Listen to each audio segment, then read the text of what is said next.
Halo, selamat sore. Apakah suaraku udah masuk nih, teman-teman?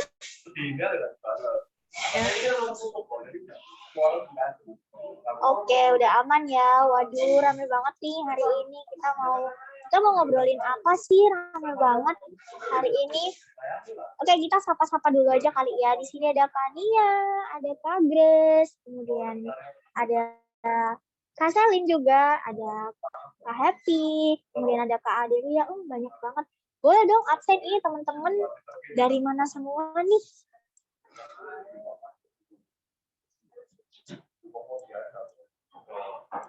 Wah, ada Kak Marisa nih dari Surabaya, terus ada Kak Adelia dari Lampung. Jauh-jauh juga ya nih. Ada yang dari Malang. Oke, ada yang dari Jember loh. Kak Christine. Halo Kak Rati dari Kabupaten Kuningan. Aduh, jauh-jauh banget ya teman-teman. Hai, sore-sore gini. Hari ini kita akan sore produktif, kita akan ngobrol-ngobrol seputar diet. Ini kalau boleh tahu ada nggak sih teman-teman yang lagi diet atau ada teman-teman yang lagi pengen diet tapi bingung nih harus gimana? Coba tulis. Ada Kak Eri dari Mojokerto. Halo Mojokerto.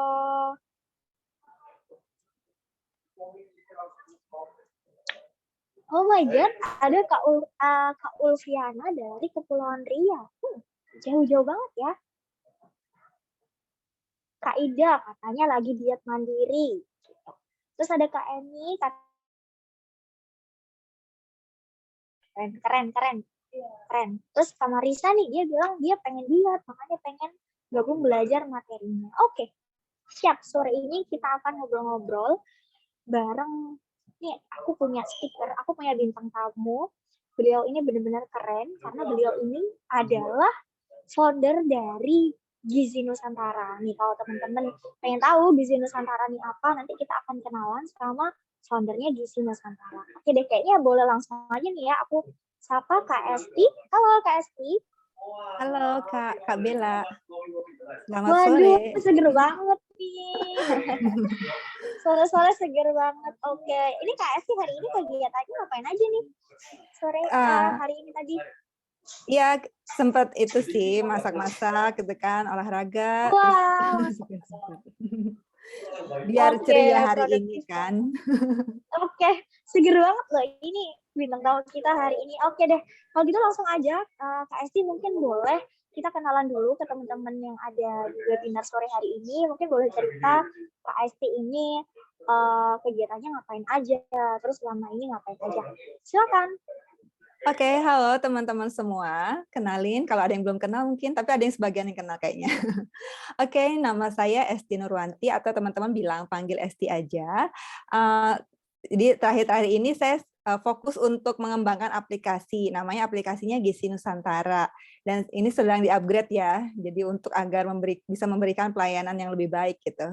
Jadi di Gizi Nusantara ini teman-teman bisa konsultasi gizi, jadi melalui aplikasi. Di situ sekarang sudah tergabung 280 ahli gizi, dan kedepannya kita akan tambah lagi, karena 280 ternyata jangkauannya sekitar 2000-an orang ya.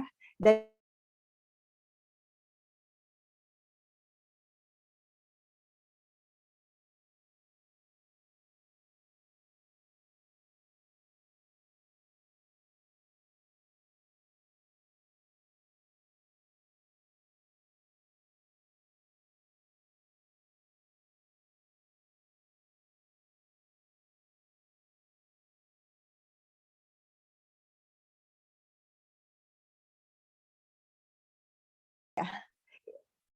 ini halo Mbak Bella.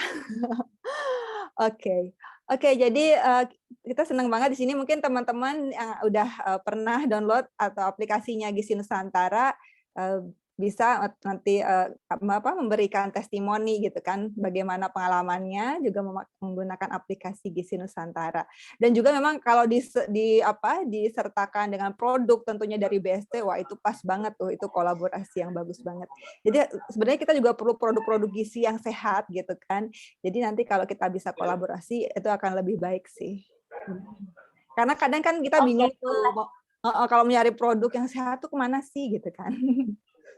Oke, boleh nanti kita akan ada rencana untuk kolaborasi ya. Pasti kita akan kolaborasi bareng di Nusantara. Kita tunggu aja nih, kita dan tim sedang menggoreng sesuatu untuk Oke. Wah, seru nih kayaknya lagi digoreng-goreng. Jadi kebetulan di sini banyak teman-teman yang lagi pengen diet atau yang lagi diet mandiri itu suka bingung nih Kak, kok aku makan dikit aja udah naik 3 kilo, Iya, kok betul. temenku cuma udah makan banyak tapi gak gendut-gendut, ada apa nih gitu. Kira-kira kenapa? Itu nanti akan kita bahas ya Kak Esti ya, kita Oke, bahas dengan Kak pastinya. Esti. Kalau gitu supaya kita tidak malam-malam, langsung aja kita persilakan Kak Esti untuk ngobrol-ngobrol santai sama teman-teman tentang metabolisme tubuh selama diet. Silakan Kak Oke, Esti. mau berapa menit nih? Mau berapa SKS? Oke deh. Ini kita kuliah sore ya Oh, kita. kuliah sore. Ini teman-teman udah ini ya, sedang menikmati sore hari yang cerah ini, Ci. Mudah-mudahan di tempatnya teman-teman Iya, nggak ada. kebetulan kan Nggak hujan ya di sana ya? kebetulan kan besok weekend. Oh Iya, iya di sini benar. mendung sih, di Surabaya Oh, mendung ya. Tapi nggak semendung hatinya kan, masih cerah ya. Kemarin sempat ini hujan es, jadi sekarang Oh iya? harusnya hujan duit nih. Oh gitu ya.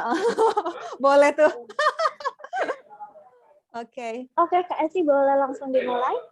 Oke, teman-teman, mungkin ini sih sebenarnya saya sharing-sharing aja karena saya juga mempunyai namanya blog ahli gizi online ya, dulu website. Jadi banyak banget pertanyaan yang masuk itu sekitar 400-an lebih itu belum terjawab dan semuanya rata-rata tentang penurunan berat badan gitu kan. Jadi memang mungkin di sini kalau di record nanti boleh di-share ya.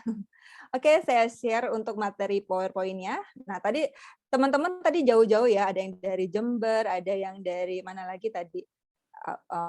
Ya, dari Mojokerto, Surabaya, Kepulauan Riau, Kediri, Batam, wah pokoknya se-Indonesia Raya ada semua di sini ya perwakilannya. Oke, jadi kesempatan sore hari ini, saya sih ini aja sih, karena banyak orang yang mencoba untuk diet itu kenapa sih selalu gagal gitu kan? Apa yang menyebabkan kita diet itu selalu gagal ya? Jadi intinya memang kenapa sih kita harus memperhatikan metabolisme sebelum diet? Karena ada orang yang makan sedikit itu gemuk, bahkan ada yang sampai bilang, wah kayak saya tuh lihat foto makanan aja gemuk gitu kan, saking gampang gemuknya gitu. Jadi makan dikit aja gemuk. Jadi bahkan ada orang yang merasa dia mengatakan tidak pernah makan apapun, maksudnya yang high kalori gitu, tapi kok berat badannya terus nambah gitu. Dan mereka itu menyatakan bahwa kayaknya metabolismenya lambat deh gitu. Ada juga orang yang kurus gitu kan, kadang tuh makannya banyak loh, sekali makan tuh bisa 2 porsi gitu kan, bisa lebih, terus udah tuh ngemil lagi. Ngemilnya tuh nggak kira-kira, ngemilnya tuh kan mie bakso, mie ayam gitu kan. Jadi tapi kok kurus terus gitu kan. Jadi mungkin teman-teman juga pernah ya ketemu dengan orang-orang seperti itu, termasuk junk food pun dalam porsi besar tuh mereka tetap kurus gitu kan. Terus mereka menyatakan, wah kayaknya metabolismenya cepat deh gitu kan. Jadi nggak pernah tuh meskipun banyak makan itu berat badannya nambah gitu. Mungkin ada juga ya pengalaman dari teman-teman yang seperti ini. Kemudian ada juga pertanyaan, terus sebenarnya seperti apa sih peran metabolisme dalam penambahan atau penurunan berat badan gitu kan? Apakah tingkat metabolisme itu ditentukan oleh gen? Misalnya kalau udah keturunan gitu kan, bapak ibunya langsing ya anaknya langsing juga gitu. Atau kalau udah bapak ibunya gemuk ya udah deh kita nggak punya kesempatan lagi pasti gemuk juga. Kadang ada yang berpikir seperti itu. Dan memang kalau gen itu namanya copy paste ya, pasti itu ada pengaruhnya kalau gen. Termasuk kan muka kita bisa mirip dengan orang tua kita kan itu udah copy paste, apalagi yang lainnya fungsi-fungsi di dalam tubuh kita termasuk metabolisme. Tapi bagaimana sih kita bisa meminimalisir efek dari gen itu sendiri? Gitu. Apakah memang kalau misalnya itu ada gen, apakah jika mempercepat metabolisme yang lambat melalui olahraga, obat-obatan atau makanan tertentu bisa gitu? Atau mungkin ada juga orang apakah yang kita ketahui tentang penurunan berat badan itu hanya kalori masuk dan kalori keluar. Jadi kalau biasanya kan kalau orang-orang gitu suka menyampaikan tentang program penurunan berat badan, yang penting kan kalorinya yang masuk jangan berlebih dibanding yang kalori keluar gitu. Tapi kan itu aja nggak cukup. Kalau itu cukup, coba deh teman-teman misalnya berat badannya naik sekarang, besoknya kita cuma makan sedikit aja, apakah langsung turun? Gitu kan pertanyaan itu kan. Tapi nyatanya nggak semudah itu gitu. Jadi memang penurunan berat badan itu nggak semudah itu. Jadi nggak semudah kita ngurangin kalori, udah itu besoknya turun gitu, nggak kan? Jadi memang kita harus mengetahui itu metabolisme ya. Memang ada banyak faktor ya. Jadi yang mempengaruhi penurunan berat badan. Jadi termasuk salah satunya ya metabolisme tadi. Pertanyaannya, apakah misalnya kalau kita nih pengen nurunin berat badan nih sekarang, misalnya sekarang 100 kilo ya, pengen nurunin misalnya 5 kilo aja. Terus biasanya itu makan 3 piring, terus jadi 2 piring gitu. Terus turunnya cuma sekilo misal. Ayo udah saya kurangi jadi 1 piring aja dia makannya sehari. Apakah jadi turunnya 5 kilo atau 10 kilo kan enggak semudah itu kan ya. Jadi mengurangi makan sedikit, apakah lemak yang dibakar sedikit? Kalau mengurangi makan banyak, apakah lemak yang dibakar lebih banyak? Masalahnya lemaknya dibakar apa enggak gitu kan ya. Jangan-jangan yang turun itu ada cuma sisa makanan aja sih, karena yang sedikit yang masuk jadi sisa makanannya dikit gitu kan. Itu aja yang kelihatannya turun, padahal kan lemaknya masih ada gitu ya. Jadi diet itu memang tidak hanya menghitung kalori aja sih, atau olahraga aja sih, tapi memang perlu pertama mempelajari tentang metabolisme terlebih dahulu ya. Kemudian apa sih alasan mengapa metabolisme menjadi salah satu faktor terpenting dalam diet? Karena memang penurunan atau penambahan berat badan itu merupakan proses yang sangat rumit ya. Dari tadi karena ada pengaruh dari genetik juga, ada kontrol hormonal juga, ada komposisi diet juga sangat ngaruh. Karena kalau komposisi diet itu gampangnya sih kita lihat komposisi dietnya orang Taiwan, orang Jepang, itu mereka langsing-langsing. Karena komposisi diet mereka beda. Gitu. Jadi itu juga ngaruh juga sih. Terus juga dampak lingkungan juga terhadap gaya hidup ya. Kalau kita tinggal di mana tentunya akan ikut. Jadi kalau saya juga pernah waktu itu selama saya tinggal di Taiwan itu ya saya kurus banget gitu langsing istilahnya dan saya merasa nyaman dengan berat badan waktu itu karena saya jadi itu karena jadi vegetarian ya.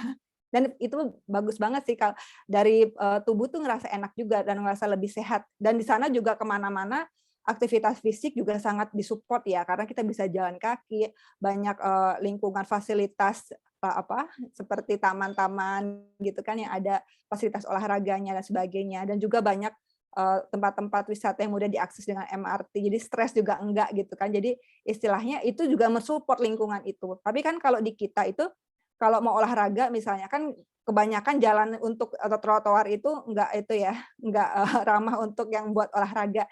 Jadi malah keserempet mobil atau motor gitu kan ya. Jadi itu juga sangat ngaruh. Tapi mungkin kita bisa mencari tempat lain yang lebih aman untuk melakukan aktivitas fisik dan tentunya yang tempat itu adalah yang nyaman dan bisa mengurangi stres misalnya.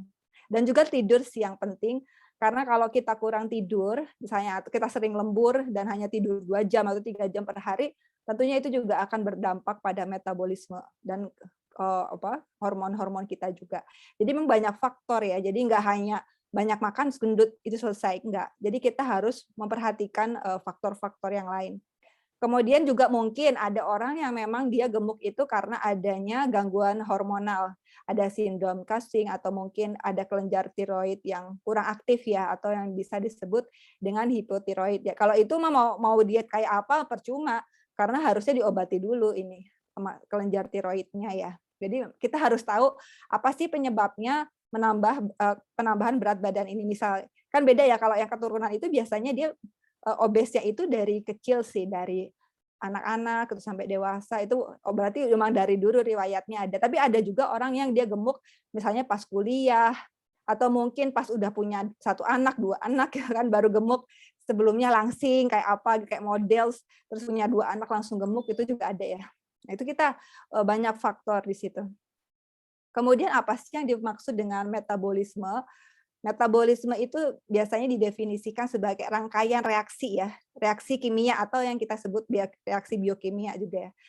Reaksi kimia dalam organisme hidup yang menciptakan dan memecah energi untuk kehidupannya. Intinya kita perlu memecah energi dari makanan kita ya untuk jadi kita bisa bergerak dan beraktivitas ya. Dan itu merupakan tingkat di mana tubuh mengeluarkan energi atau membakar kalori. Jadi intinya kalau metabolisme kita berfungsi dengan baik, membakar kalori itu gampang gitu loh buat tubuh. Tapi kalau metabolismenya nggak berfungsi, ya mau gimana kita mau bakar kalori ya. Jadi itu sih. Jadi yang penting kita memastikan metabolisme kita dalam tubuh kita berfungsi dengan baik. Kemudian tubuh kita membakar kalori dengan berapa cara sih? Yang pertama, kita tuh sebenarnya sekarang juga kan terus tubuh kita terus berfungsi, misalnya saluran cerna, apa kalau kita nggak makan saluran cerna berhenti kan enggak, saluran cerna kita terus berjalan ya. Jadi misalnya pertama melalui energi yang dibutuhkan untuk menjaga fungsi tubuh saat istirahat atau dikenal dengan tingkat metabolisme basal. Dan ini biasanya memang ditentukan sebagian oleh gen.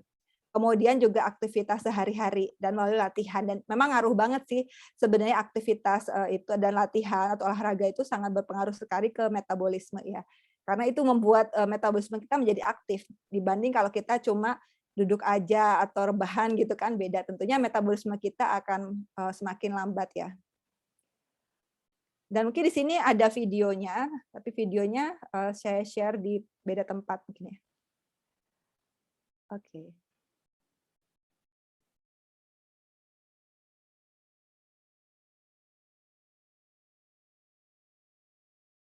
Ini saya sedikit. Ini tentang metabolisme. We're going to explain how your body processes the food you eat in order to provide all your body cells with the energy they need. We need glucose from food because that's what gives us energy. Carbohydrate-containing foods are things like starchy foods, sugary foods, milk and some dairy products, and fruit. This glucose then moves into the bloodstream, and the body detects that the blood glucose level is rising. In response to that, the pancreas, which is a little gland that sits just underneath the stomach, starts to release a hormone called insulin. And it's insulin that helps our body get the energy from the food we eat. The bloodstream then takes the glucose and the insulin to every cell in our body that needs it. To make this easier to understand, let's look at muscle cells. At the muscle cells, it's insulin that allows the glucose to get into the cells where it can be used for energy. It's a bit like insulin is a key unlocking the door to the cells so the glucose can get in. That way, the blood glucose level starts to drop. But the blood glucose level can be topped up at any point by the liver releasing extra glucose that it has stored. The blood glucose rises again, and again, the pancreas produces more insulin to move with that glucose through the bloodstream to the muscle cells, open the doors, and let the glucose in. The body functions best with the blood glucose at an optimum level. It doesn't like it if the blood glucose rises too high.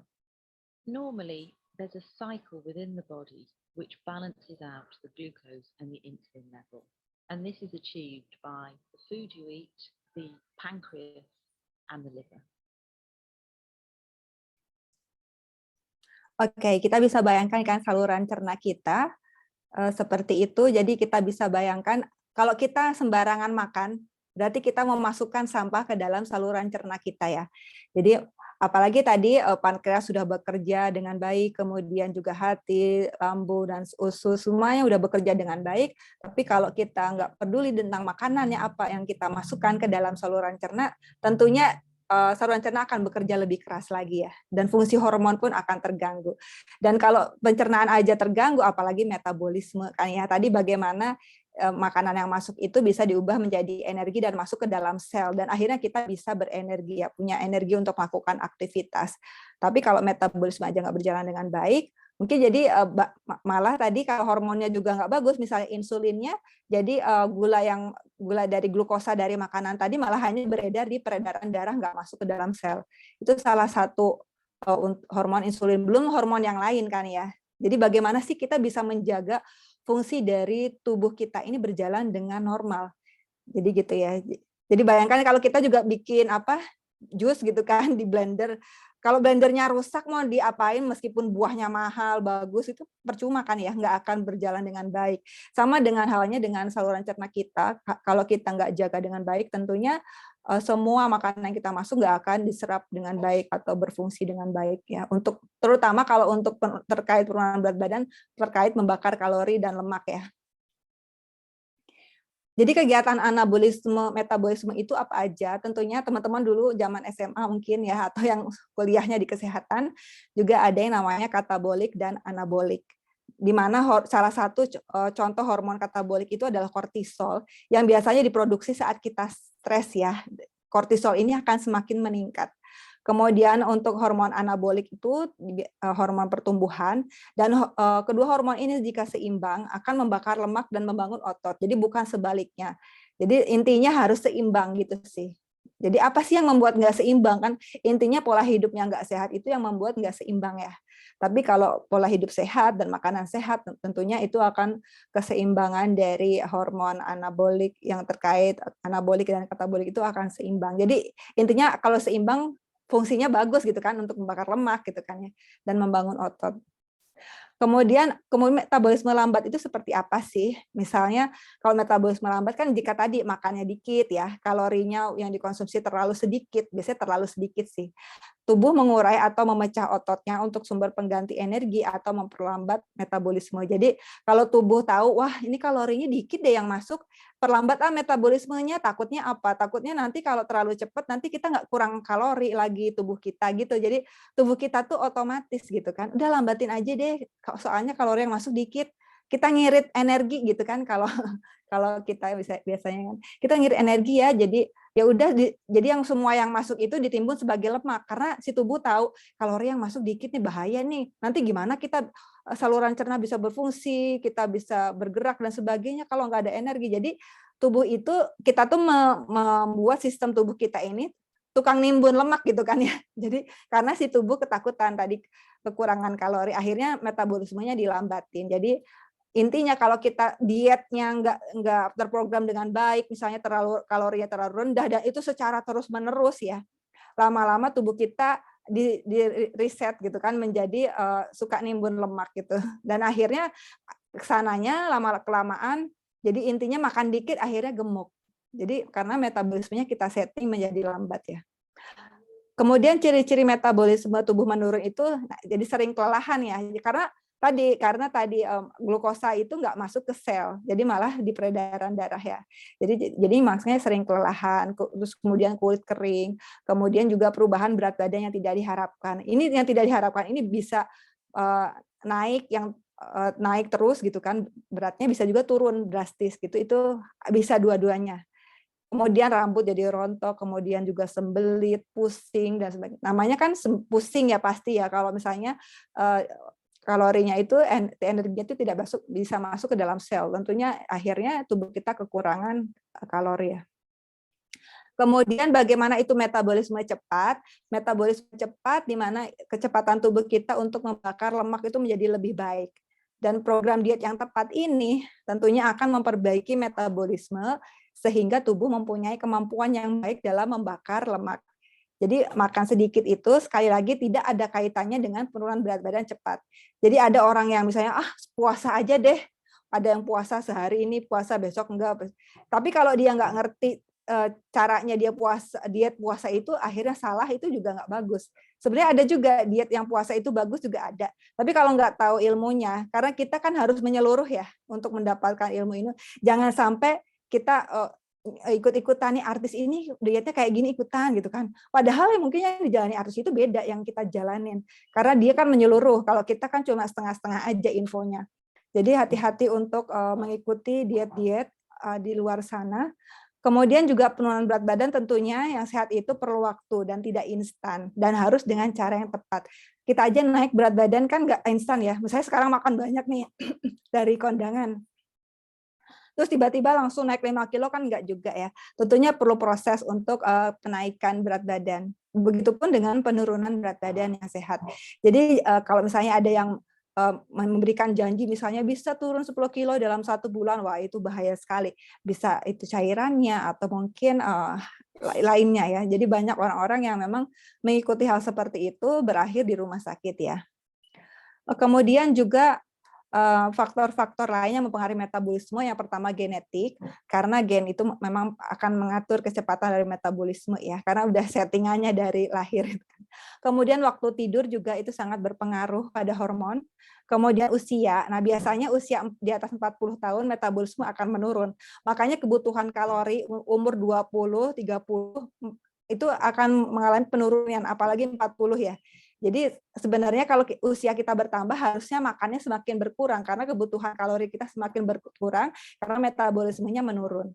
Kemudian jenis kelamin juga, laki-laki itu lebih banyak membakar kalori daripada wanita. Itulah kenapa, karena wanita lebih cepat gemuk daripada laki-laki ya. Kemudian juga perubahan hormon. Biasanya ada kekurangan hormon tiroid, jadi metabolismenya bisa jadi lambat.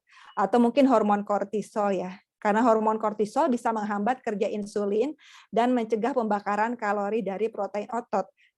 Kita tahu sendiri kalau kortisol itu dari stres sih. Jadi kalau kita terlalu stres, apalagi sampai kurang tidur gitu, tentunya itu akan sangat berpengaruh ke hormon ya. Kemudian juga asupan cairan juga sangat berpengaruh juga. Jadi 2 cangkir air suhu ruangan itu sangat berpengaruh ke laju metabolisme, jadi bisa meningkat 30%. Kemudian juga makanan yang dikonsumsi mungkin kita juga kurang yodium ya, karena itu akhirnya ada gangguan kelenjar tiroid. Jadi dan juga metabolisme juga perlu kalsium. Jadi kadang makanya kalau dietnya terlalu ketat itu jadi misalnya bisa juga defisiensi kalsium atau yodium dan zat gizi lainnya. Dan itu berbahaya sekali karena kita metabolisme perlu tentunya mikronutrien ya. Kemudian juga aktivitas fisik, tentunya tubuh akan membakar kalori saat bergerak. Jadi kalau kita mager gitu, kalau kita rebahan terus tentunya itu akan berpengaruh ke metabolisme. Kemudian hormon apa aja sih yang memiliki peranan penting gitu? Karena memang metabolisme kan merupakan cara tubuh membakar kalori. Itu pendapat beberapa orang ya. Kayaknya metabolisme itu pokoknya terkait membakar kalori. Katanya enggak itu aja sebenarnya. Jadi karena hanya salah satu utama yang dilakukan metabolisme itu membakar kalori. Sebenarnya banyak hal lain yang dilakukan ya dalam tubuh kita ya. Itu adalah kerja hormon. Jadi sebenarnya metabolisme tubuh kita itu hanya secara biokimianya aja.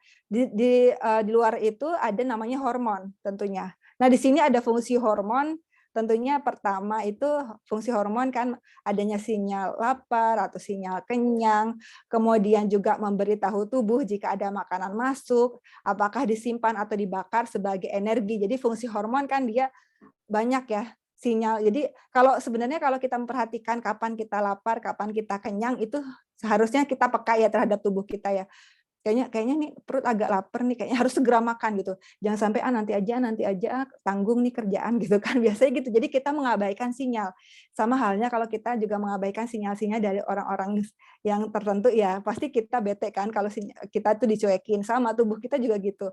Jadi kalau tubuh kita lapar atau tubuh kita kenyang itu jangan kita cuekin. Biasanya kalau kita makan banyak nih di kondangan misal, kan udah kenyang sebenarnya ya satu porsi itu, tapi kan sayang banget nih udah kondangan jauh-jauh, masa nggak dimakan, nggak nyoba yang itu kan berarti kita mengabaikan sinyal kenyang kita kan. Jadi itu sebenarnya kalau kita itu terlalu sering terjadi, tentunya itu akan berpengaruh ke fungsi hormon. Kemudian fungsi hormon selanjutnya memberitahu tubuh juga, jika misalnya kalau ada makanan masuk nih harusnya kalau ini kayaknya kita perlu deh, jadi disimpan. Terus kalau misalnya kalau kelebihan kayaknya ini nggak perlu deh, kayaknya dibakar. Jadi tubuh kita tuh udah tahu gitu kan. Kalau kitanya peka ya tadi, kalau kita mengetahui tadi fungsi-fungsi metabolisme dan hormon itu agar berjalan dengan baik. Kemudian ketika berolahraga juga, sebenarnya hormon memberitahu tubuh juga untuk cara bergerak dan cara menggunakan simpanan energi. Ini misalnya ada beberapa hormon aja yang kita bahas hari ini ya. Pertama, hormon insulin nih. Jadi tadi juga di video tadi juga dibahas untuk terkait insulin, yang mana kita tahu bahwa asal insulin itu dari pankreas, di mana fungsi insulin itu adalah menurunkan konsentrasi glukosa dalam darah. Jadi kalau tujuan dietnya kita tuh bagaimana sih bisa menjaga insulin tetap rendah, sehingga bisa mempermudah menggunakan simpanan lemak sebagai bahan bakar ya. Kemudian juga mekanisme pelepasan insulin juga bekerja dengan benar sehingga berat badan terkendali. Tapi ada juga hal-hal yang bisa mengacaukan insulin. Misalnya kalau kita terlalu banyak makan karbo-karbo yang indeks glikemiknya tinggi ya. Biasanya indeks glikemik tinggi itu biasanya di karbohidrat yang sederhana ya. Biasanya kayak sirup, permen, dan gula yang mengandung gula, cake, dan sebagainya. Kemudian juga tidak sarapan, kemudian juga melewatkan waktu makan. Kemudian juga asupan kalori yang terlalu sedikit atau terlalu banyak, itu kan itu dapat mengacaukan insulin. Jadi sebenarnya gaya-gaya hidup yang seperti ini, yang itu bisa mengacaukan jadi program diet kita ya. Jadi pokoknya kita harus konsisten gitu. Kalau menjalankan diet itu kita bisa lakukan konsisten dan terus menerus gitu. Tapi kalau misalnya ada sih kadang-kadang gangguan ya, waduh kayaknya ada tawaran nih banyak makanan karbo, indeks glikemik tinggi, atau terlalu sibuk terus nggak sarapan, terus melewatkan waktu makan siang enggak, baru makan malam misalnya. atau juga kalori terlalu sedikit atau terlalu banyak, itu juga biasanya sering terjadi ya. Mungkin kalau sekali 2 kali nggak apa-apa ya, tapi kalau terlalu sering yang jadi masalah sih. Kemudian juga kalau obesitas juga akan berpengaruh ke hormon insulin. Kemudian juga kalau kurang olahraga akan berpengaruh, kemudian juga apalagi merokok ya. Kalau di luar kondisi yang kalau ini kan masih bisa diubah ya, tapi ada beberapa hal mungkin yang nggak bisa diubah. Misalnya kehamilan, makanya ada orang yang saat hamil itu dia udah merasa menerapkan diet sehat dan sebagainya, tapi kok berat badan kok jadi naik terus gitu. Mungkin itu ada faktor dari kehamilan dan ada perubahan hormonal di situ. Kemudian juga ada infeksi, karena infeksi bakteri tertentu atau virus tertentu juga akan ada pengaruhnya terhadap kerja hormon. Kemudian juga tentunya ada kaitannya dengan disfungsi liver atau ginjal ya pastinya ya. Kalau organ kita nggak berfungsi dengan baik, gimana metabolisme hormon semua bekerja dengan baik. Jadi pastikan organ-organ kita itu masih berfungsi dengan baik. Kemudian tentunya beberapa jenis obat juga ada pengaruhnya. Kemudian bahan tambahan makanan nih yang kita mesti perhatikan. Karena mungkin kita mengkonsumsi makanan yang misalnya udah ditambahkan formalin atau ditambahkan pewarna pengawet buatan yang berbahaya gitu kan, kita nggak tahu juga.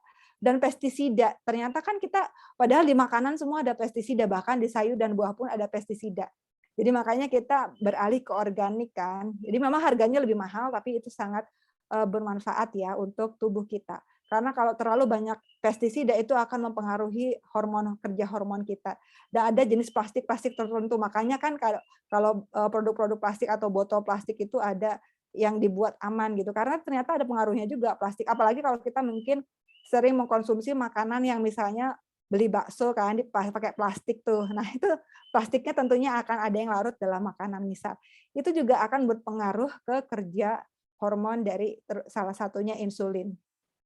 Kemudian juga ada hormon yang namanya hormon tiroid, dan bagaimana hormon tiroid ini mempengaruhi metabolisme. Jadi tiroid yang kurang aktif atau dinamakan hipotiroid itu bisa menurunkan energi dan membuat berat badan menjadi berlebih tentunya. Dan hal-hal yang mengacaukan hormon tiroid ini ada terutama jenis makanan yang syarat yodium atau yodiumnya berlebih lah ya, ada di daerah tertentu mungkin yang yodiumnya berlebih.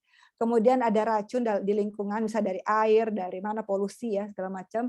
Kemudian terlalu diet ekstrim. Nah, ini sangat hati-hati banget untuk orang-orang yang diet ekstrim karena takutnya nggak hanya misalnya kelihatannya kan cuma wah ini gara-gara diet ekstrim dia jadi lemas apa jadi apa gitu, kepingsan sebagainya. Tapi yang kita perlu khawatirkan itu hormonnya ini. Jadi kalau hormon jadi kacau gara-gara diet ekstrim itu yang bahaya gitu kan. Jadi mau diet apapun nantinya dia akan percuma karena hormonnya kacau gitu kan.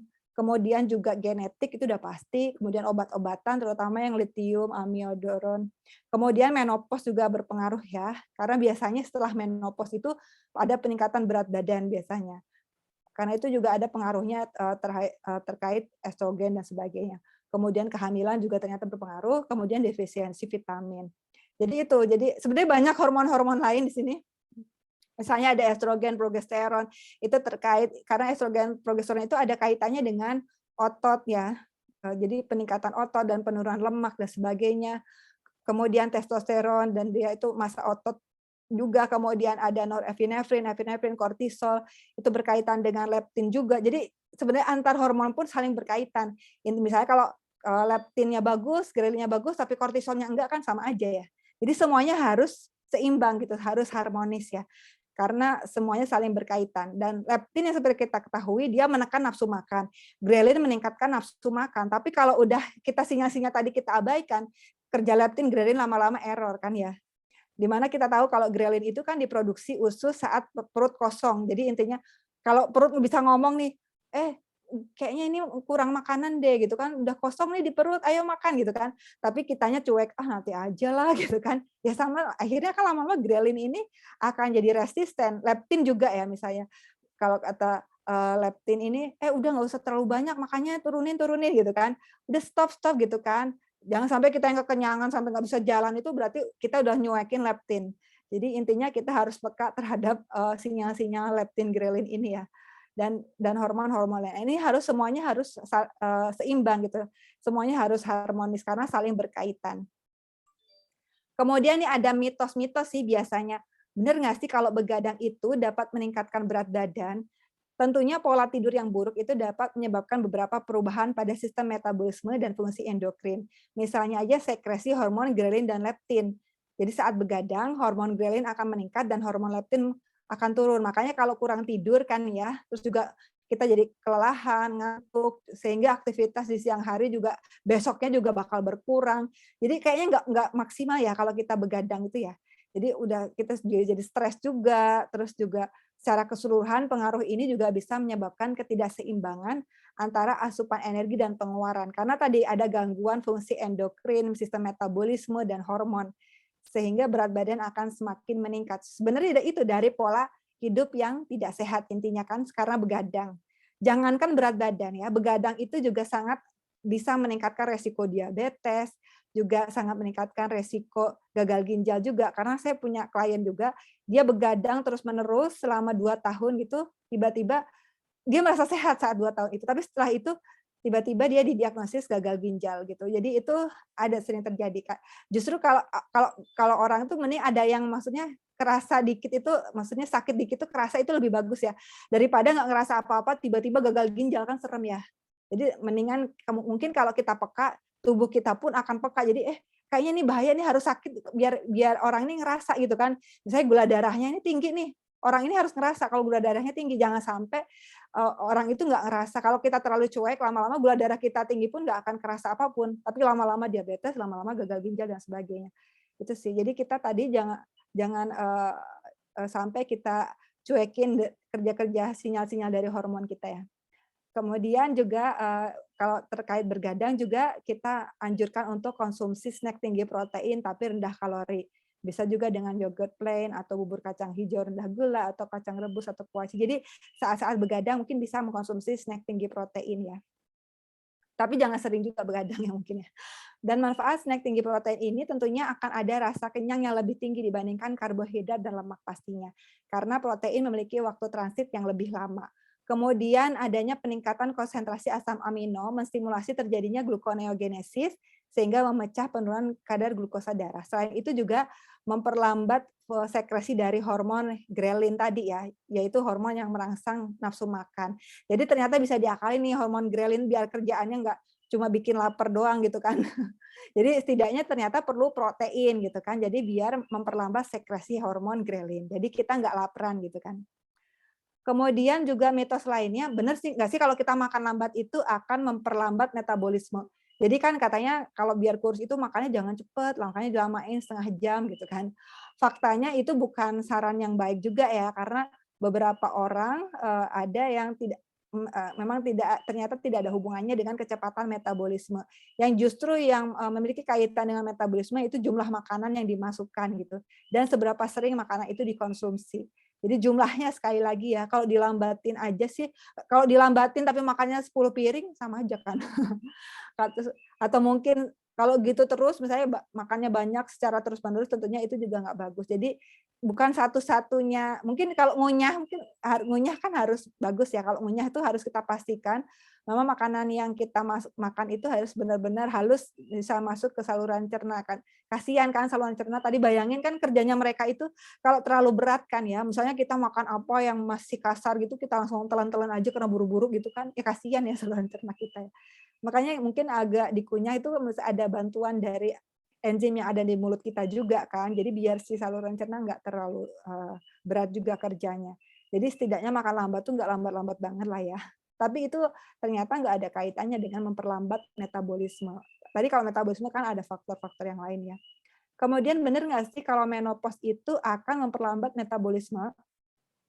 Karena biasanya perempuan yang sudah mengalami menopause itu lebih mudah gemuk ya. Karena memang kadar estrogennya sudah rendah sehingga kalori itu sulit terbakar dan menumpuk di sekitar perut. Biasanya perutnya yang agak kelihatan besar ya untuk menopause. Karena memang saat itu terjadi metabolismenya menjadi lambat. Dan itu memang kita nggak bisa kalau diam aja. Kita harus melakukan sesuatu agar metabolisme tetap berjalan dengan baik. Kemudian benar nggak sih kalau makanan pedas bisa meningkatkan metabolisme? Jadi meskipun memang tidak ada hubungannya antara metabolisme yang meningkat gitu kan secara langsung dapat mengaruhi nafsu makan gitu kan. Tapi sementara makanan pedas itu ternyata ada beberapa penelitian itu meningkatkan metabolisme gitu kan. Jadi menyebabkan dietnya bisa cepat berhasil, tapi dengan catatan nggak kayak yang mukbang itu ya, yang makan banyak gitu kan, yang makanan Korea yang pedas-pedas, nggak kayak gitu juga yang dimaksud gitu kan. Jadi karena kalau berlebihan kan tadi saluran cernanya udah nggak berfungsi, bakteri di usus juga udah berkurang ya, terutama bakteri baik ya. Kalau bakteri jahat berkurang kan nggak apa-apa. Tapi kalau bakteri baik itu gara-gara makan pedas gitu jadi berkurang, wah itu jadi error semua juga, jadi nggak akan berfungsi juga. Jadi kita juga harus hati-hati kalau mencerna, misalnya ada pernyataan seperti ini gitu, makanan pedas bagus tiap hari makan pedas kan, tapi yang dimakan saus-sausan yang entah dari mana tomatnya, entah dari mana pakai pewarna gitu kan, sama aja. Lebih baik mungkin yang alami dari benar-benar cabai alami gitu kan ya. Dan itu pun tidak terlalu banyak karena akan resiko gangguan pencernaan juga, itu berbahaya sekali. Kemudian mengaruh kebiasaan tidak sehat. Nah, biasanya ada makanan apa aja sih makanan yang nggak sehat itu yang bisa mengganggu sistem endokrin atau merusak metabolisme dan membuat gemuk. Biasanya itu makanan-makanan yang lemak trans ya, pada makanan olahan. Ya, karena kita misalnya kembali sih back to nature ya, kita kayaknya harus kembali ke zaman-zaman dulu kala di mana kita cuma makan tuh cuma direbus doang atau makan utuh gitu. Itu lebih bagus sih. Ataupun kalau itu tidak memungkinkan secara terus-menerus, tentunya kita harus cari makanan yang sehat juga ya. Karena kalau makanannya kita nggak pilih dengan baik, dan banyak makanan terutama yang harganya murah itu biasanya sih banyak mengandung lemak trans ya. Jadi pada makanannya olahan itu, karena 20-60% dari lemak trans itu, terutama artifisial ya, itu berpengaruh buruk pada kesehatan, dan itu akan juga berpengaruh pada metabolisme. Kemudian pewarna dan pengawet buatan juga itu bisa merusak biokimia dan menghambat metabolisme juga. Jadi semakin kita sering makan saus misalnya, apalagi saus-saus yang entah nggak jelas dari mana, misal, atau mungkin pewarna lain di makanan lain juga. Kita misalnya sering, yang mungkin yang kita nggak kerasa tuh kalau kita beli oleh-oleh ya. Kalau oleh-oleh itu biasanya sih kalau pakai pewarna itu kita nggak tahu, karena kita kan nggak lihat BPOM segala macam ya biasanya sih. Ada beberapa yang misalnya, dan kita nggak tahu siapa yang buat, entah itu pakai pewarna tekstil atau pewarna apa, wah itu lebih bahaya. Karena kalau yang pabrik kan biasanya ada ketetapannya ya, tapi ada juga pabrik yang beda, kan tergantung pabriknya siapa. Jadi itu bahaya banget terkait pewarna dan pengawet buatan, karena itu pastinya akan menghambat metabolisme ya. Terutama yang BHA-nya tinggi itu akan berpengaruh ke kadar testosteron dan T4 tadi yang terkait hormon tiroid tadi ya. Itu juga akhirnya akan menghambat metabolisme. Kemudian pemanis buatan nih. Jadi hati-hati banget untuk kalau kita jajan nih, kan kita nggak tahu nih jajan di abang-abang yang didorong apa di mana gitu. Mungkin pakai pemanis buatannya masih aspartam. Dan itu akan terkait kerusakan permanen pusat nafsu makan di otak. Jadi bukan kita yang cuek terhadap sinyal-sinyal yang ada dari hormon leptin dan grelin, ternyata gara-gara pemanis buatan aspartam ini jadi ada kerusakan permanen pusat di nafsu makan di otak, jadinya nggak peka lagi gitu kan terhadap sinyal-sinyal itu. Bisa jadi karena tadi faktor pemanis buatan. Jadi dampak metabolisme tubuh yang terganggu terhadap program diet itu biasanya jadi stres, toksin, atau kekurangan zat gizi tertentu ya. Kemudian endokrin akan terganggu, akhirnya memang kegemukan. Dan akhirnya kalau nggak hanya kegemukan dong, pastinya itu juga akan berpengaruh ke penyakit. Jadi endokrin terganggu itu kaitannya dengan ketidakseimbangan hormon. Jadi intinya kalau misalnya bisa kita mau menurunkan berat badan itu yang sukses, itu yang sehat, tentunya harus ada keharmonisan hormon ya. Oke, jadi bagaimana sih kita bisa menjadi sehat gitu kan, metabolisme tubuh beradaptasi gitu. Gimana caranya, apa yang terjadi gitu kalau kita berhasil untuk membuat metabolisme kita menjadi normal dan bagaimana tubuh kita beradaptasi ya. Oke, jadi kita misalnya coba nih mengubah pola makan yang tadinya tidak sehat menjadi sehat. Terus bagaimana sih metabolisme tubuh beradaptasi? Tentunya kalau pola makan sehat, gaya hidup sehat, endokrin tadi akan berfungsi secara normal. Dan kemudian akan terjadi keseimbangan atau keharmonisan hormon. Dan tentunya kita harapkan yaitu berat badan ideal dan resiko penyakit juga menurun ya. Tadi tentunya kalau membahas pola makan sehat dan gaya hidup sehat itu sebenarnya mesti satu pertemuan sendiri ya, karena banyak banget yang harus kita perhatikan untuk ini. Misalnya atau kita kalau makanan deh, misalnya pastinya kalau makanan sehat itu harus rendah kalori, harus rendah lemak kan, harus rendah indeks glikemik juga, tapi tinggi protein, bebas kolesterol, tinggi serat juga gitu. Intinya kan gitu ya kalau makan makanan sehat. Kemudian juga jadwal terutama ya, sarapan itu kita harus tepat waktu nih, jangan sampai melewatkan sarapan. Kemudian juga makan setiap 4 jam. Karena kita tentunya kita tadi saluran cerna kita terus bekerja. Jadi kalau kita cuekin misalnya nanti sarapannya jam 12 aja sekalian. Ya tentunya apalagi kalau nggak sarapan ya tubuh kita ini sudah nggak menerima kalori sejak kita tidur. Misalnya kita tidur jam 8. Terus nggak sarapan, harusnya kan jam 8 pagi kita sarapan misal. Terus kita nggak sarapan, berarti tubuh kita tuh kayaknya pasti dia protes ya, kita nggak dikasih sarapan, nggak dikasih apa, dikasih zat gizi yang baik, terus disuruh kerja lagi sampai jam 12 baru dikasih makan, pasti gitu ya, tubuh kita pasti ngomong kayak gitu. Jadi padahal memang makan itu seharusnya sih setiap 4 jam. Jadi kalau dia diet itu kalau puasa yang ada sampai berapa belas jam gitu, itu tentunya kalau tidak tahu caranya yang baik itu akan berbahaya sekali ya. Karena tadi, dan makan setiap 4 jam ini bukan berarti yang tinggi kalori juga, kita harus pilih makanan-makanan yang tentunya tinggi serat, tadi bebas kolesterol, tinggi protein, rendah indeks glikemik, rendah kalori, dan rendah lemak. Dan tidak disarankan makan setelah jam 9 ya, terutama sumber karbohidrat. Nah biasanya kalau begadang itu kan biasanya yang dicari makanan instan ya, entah itu mie instan, atau mungkin apa yang tinggal diseduh gitu, biasanya sih. Padahal itu sangat tidak disarankan sekali ya, kalau di atas jam 9, terutama sumber KH. Kemudian makan malam itu sebaiknya memang 3 jam sebelum tidur ya. Jadi jangan sampai mendekati tidur, karena itu sangat berbahaya sekali untuk saluran cerna. Kemudian memang seperti di agama kita juga mengajarkan kita harus berhenti makan sebelum kekenyangan ya. Nah itu sebenarnya itu udah ilmunya tuh udah dari dulu gitu kan. Cuma mungkin kita aplikasikannya di hormon itu ya berarti ada kaitannya dengan hormon ghrelin leptin tadi gitu kan. Jadi jangan sampai tadi hormon leptin itu berlebihan memberikan sinyal gitu. Jadi ya udah berhenti makan sebelum kekenyangan gitu kan. Jadi kita harus bisa. Jadi yang pertama kalau makan tuh jadwalnya harus on time. Kita juga kalau kerja kan gitu senang ya kalau teman-teman yang lain tuh on time ya sama kalau makanan pun tubuh kita pun begitu. Jadi senang banget kalau kita tuh makannya bisa on time. Dan itu akhirnya ke semua itu dan juga pola juga olahraga dan sebagainya ya. Itu banyak hal kalau ini kan hanya yang dibahas hanya tentang dietnya. Dan itu juga akan berpengaruh ke keseimbangan hormon dan akhirnya laju metabolisme akan meningkat.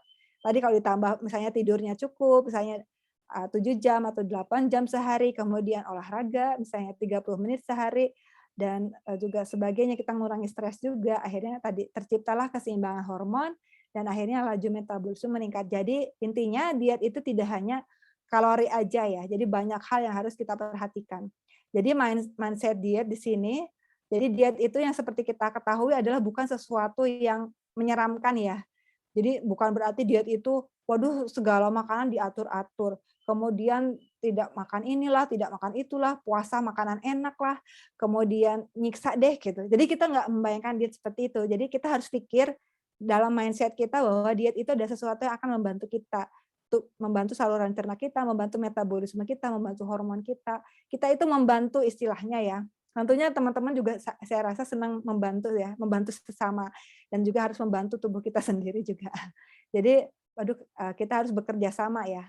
Kemudian kenapa sih harus diet gitu kan? Biasanya sih kenapa orang-orang diet, mungkin teman-teman yang lebih tahu, misalnya ada pengalaman, tapi ada beberapa orang yang di luar sana ada pengalaman yang tidak menyenangkan karena overweight. Misalnya karena bullying lah apa segala macam. Kemudian mungkin ada tujuan tertentu misalnya mendekati pernikahan atau tujuan lain ya. Dan tapi biasanya setelah semuanya berhasil gitu kan, akan kembali ke diet biasanya gitu kan, biasanya sih. Jadi karena pikiran mereka itu diet itu adalah sesuatu yang menyeramkan. Jadi itu tuh nggak akan diulang lagi, padahal kita harus membuat berteman dengan diet ini gitu kan, agar bisa dijalankan selama-lamanya gitu. Jadi jangan sampai diet yoyo juga gitu kan ya. Jadi kadang ketika makan banyak makanan enak nih di sekitar kita, udah deh dietnya besok aja deh gitu kan ya. Udah sekarang makan aja yang ada, bisa gitu kan ya. Jadi udah ini kasihan nggak dimakan, udah dibikinin juga gitu kan. Udah diet aja, makan aja yang ada gitu kan. Jadi kadang diet tuh start tomorrow gitu kan ya. Itu sering terjadi sih. Jadi apalagi misalnya ada alasan, masih anak-anak ini, masih remaja, atau lagi promil nggak usah diet-dietan deh, kasihan nanti babynya misal. Atau masih muda ini nggak apa-apa lah, makan banyak juga pasti tetap kurus. Terus atau masih sehat gitu kan, enggak, kita sehat kok dengan diet makanan seperti ini gitu. Atau belum perlu diet deh gitu kan. Padahal itu tuh sebenarnya bukan untuk itu semua, karena tujuan tadi, mindset-nya tadi sih yang harus diubah. Karena diet itu seolah-olah hanya terkait penurunan berat badan, padahal kita kan tadi fungsi hormon lah, metabolisme, saluran cerna ya. Jadi nggak hanya berat badan doang gitu kan, itu cuma outcome-nya itu cuma plus-plusnya doang gitu kan. Padahal banyak hal lain yang itu menjadi alasan kenapa kita harus diet. Jadi diet itu sebenarnya ya kemampuan untuk mengelola pola makan ya, bukan berarti tadi nggak makan tadi. Asal kita boleh makan ini, boleh makan itu, boleh asal kan gitu. Nah, kalau kita suatu saat pengen makanan yang tinggi lemak, asal setelah itu kita makan yang tinggi serat kan gitu. Jadi kita bisa mengelola pola makan, termasuk memilih jenis makanan yang sebaiknya dikonsumsi, jumlahnya, jadwalnya, sehingga intinya tujuan kita kembali lagi ke memperbaiki metabolisme. Jadi sehingga menjadi lebih baik ya dan dapat mencapai status gizi yang optimal. Jadi itu intinya kita harus tahu di mindset kita berubah nih. Pokoknya kita harus membantu hormon kita, metabolisme kita dan saluran cerna kita berjalan dengan baik. Misalnya kita komitmen untuk diet sehat gitu kan. Jenis makanannya oke, kita sudah tahu mana yang harus bisa kita pilih, jumlahnya juga dan jadwalnya juga. Dan kita pastikan metabolisme kita berjalan dengan baik. Sehingga pastinya kalau itu status gizi optimal akan mudah tercapai. Kemudian diet yang tepat itu seperti apa sih? Pertama kan jenis diet itu tergantung kebutuhan individu ya. Misal untuk penurunan berat badan, tidak semua bisa dengan diet rendah karbo. Misalnya kan ada orang-orang yang dia diet rendah karbo berhasil deh, aku ikutan juga deh gitu. Atau dia diet tinggi protein berhasil, aku ikutan. Nggak seperti itu karena setiap orang beda-beda tentunya. Kita nggak tahu orang itu misalnya ada gangguan ginjal atau enggak. Tentunya kalau diet tinggi protein akan berbahaya ya pada ginjalnya gitu. Atau yang terlalu diet rendah karbo, misalnya dia ada diabetes, terus karbonya terlalu rendah, takutnya kan hipoglikemi juga. Jadi intinya diet itu nggak sama antara satu orang dan dengan orang yang lainnya. Makanya di situ kan peran ahli gizi di situ sebenarnya ada karena ya itu diet itu personalized ya. Tiap orang tuh beda-beda jadi nggak semuanya sama. Kemudian penyebab diet gagal biasanya yang pertama tadi tidak sesuai dengan individu karena ikut-ikut diet artis dan sebagainya akhirnya ya nggak sesuai dengan kondisi ya gimana mau berhasil ya karena kondisi kita beda-beda. Kemudian terlalu ambisi juga untuk menurunkan berat badan dalam waktu singkat juga itu sangat berpengaruh. Karena yang namanya terlalu ambisi dia berarti stres ya. Pokoknya harus turun nih 10 kilo. Pokoknya aku nggak mau makan ini, nggak mau makan itu, ditawarin nggak mau, ada pertemuan apa, aku nggak mau ikut. Jadi benar-benar dia terlalu ambisi juga itu nggak bagus. Kemudian kurang memahami tentang kalori defisit. Tentunya itu juga harus tetap kita pelajari ya untuk kalori defisit, di mana energi yang masuk ke dalam tubuh harus lebih sedikit daripada energi yang digunakan. Jadi bukan berarti kita paham deh metabolisme nggak usah deh kalori ngatur-ngatur kalori. Ternyata itu juga nggak seperti itu juga. Jadi banyak hal yang harus kita pertimbangkan untuk diet ya. Kemudian terkait target penurunan berat badan itu yang pertama berapa lama sih kita bisa mencapai berat badan ideal? Kemudian bagaimana sih kita bisa mempertahankannya? Itu yang penting. Dan sampai kapan harus diet? Jadi itu pertanyaan-pertanyaan yang mungkin harus dijawab ya. Tentunya untuk bisa mencapai berat badan ideal dan bisa mempertahankan berat badan ideal itu perlu diterapkan sepanjang hidup kita. Makanya tadi tujuannya jangan hanya berat badan gitu kan, tapi kita perhatikan yang tadi. Jadi kita tidak mengharapkan kan terjadi sindrom yoyo, di mana sindrom yoyo ini bisa memicu hormon kortisol berlebih dan meningkatnya lemak di sekitar perut. Jadi itu kan terkait ya, kalau di lemak di perut kan dia ada jantung kah, ada hati gitu kan, berarti meningkatkan resiko penyakit jantung juga, penyakit hati, dan gangguan pencernaan dan lainnya. Jadi jangan sampai kita menimbun lemak di perut. Mendingan kita kadang kan kalau misalnya yang punya anak nih biasanya, aduh sayang nih makanan anak sisa dibuang gitu, terus dimakan sama ibunya biasa gitu sih. Berarti kita memasukkan lemak ke dalam perut. Mendingan ke dalam tong sampah dong, atau kita bagikan pada orang lain atau pada hewan atau kucing atau apa gitu kan ya. Jangan sampai kita menyimpan itu semua di perut kita gitu kan. Lebih baik kita berbagi dengan yang lain. Jadi itu sangat berbahaya banget karena udah masuk di perut susah gitu kan. Atau misalnya kita boleh nih makan yang kita berlemak-lemak asal kita bisa bakar kalori itu. Misalnya entah itu dengan olahraga, kita pastikan lemak yang tadi kita makan tadi terbakar. Itu kan harusnya maksudnya jadi bukan nggak boleh atau enggak sih, tapi yang penting bagaimana setelah kita konsekuensinya kalau kita mengkonsumsi makanan tinggi lemak kita harus berusaha untuk membakar lemak tersebut. Itu aja sih. Jadi bukan berarti tapi kan daripada ribet gitu mending nggak usah makan kan intinya kan ya. Jadi mendingan langsung aja kita pilih makanan sehat biar nggak usah dibakar-bakar gitu. Kita nggak harus olahraga yang harus membakar kalori sekian gitu kan. Jadi intinya gitu sih dan belum tentu tubuh kita juga berfungsi dengan maksimal gitu kan. Wah, wah kita benar-benar bakar kalori yang tadi kita makan nih, tubuh kita lama-lama capek dong, stres gitu kan, dan akhirnya lama-lama kerja hormon, kerja saluran cerna juga bisa error. Jadi pola makan memang sangat penting banget ya, karena diet sehat itu bisa mengurangi resiko obesitas dan penyakit tidak menular, seperti diabetes, ginjal, penyakit jantung, dan hipertensi. Dan sekarang penyakit-penyakit ini banyak banget terjadi pada usia muda nih. Jadi sekarang umur 20-an, umur 30-an udah banyak ya yang mengalami ini. Dan diet sehat itu tentunya bisa mencapai status gizi optimal pastinya. Dan kesuksesan diet itu memang 80% pola makan dan 20% olahraga. Jadi ya karena semua itu yang masuk ke dalam tubuh kita ya. Kalau mau digimana, kalau skincare kan masih di luar lah ya, itu di luar tubuh kita gitu kan. Tapi kalau yang kita makan, coba kita bayangkan udah masuk itu, masuk dalam saluran cerna, dalam lambung, di usus itu kita bayangin itu berfungsi apa enggak ya? Makanan itu bakal dicerna apa enggak? Apakah kita pernah membayangkan itu ya? Apakah nanti akan dikeluarkan kembali atau enggak ya? Atau mungkin akan ditimbun jadi lemak atau mungkin dibakar aja, lemaknya akan dibakar. Kita tentunya makanya pola makan itu sangat penting banget. Daripada kita memasukkan makanan-makanan yang enggak sehat ke dalam tubuh kita dan akhirnya tubuh kita kerjanya terlalu banyak gitu dan memberatkan kerja-kerja fungsi organ juga, lebih baik kan kita mencoba untuk mengimplementasikan gizi seimbang ya. Jadi itu karena kenapa pemerintah tuh ini gizi seimbang sih, karena ya memang penting gitu kan. Karena itu terkait penyakit tidak menular tadi. Karena kalau orang udah jantung misalnya harus pasang ring dan itu mahal, pakai asuransi lagi yang bayar pemerintah, kan yang kita berarti membebani pemerintah gitu sih. Jadi intinya ada kaitannya juga dengan kampanye gizi seimbang ini. Dan kita juga bisa menghitung untuk basal metabolic rate ya. Di sini kita nggak usah pakai rumus-rumus deh, di sini udah banyak aplikasi, udah banyak website ya.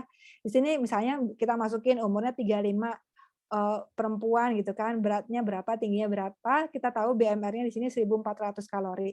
Terus kita tahu nih, kita nggak ngapa-ngapain nih, nggak pernah olahraga, berarti kebutuhan kita nih 1.700 kalori.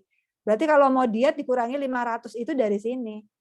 Dari 1.700 gitu kan, misalnya jadi 1.200 kan ya, dikurangi 500. Gitu sih.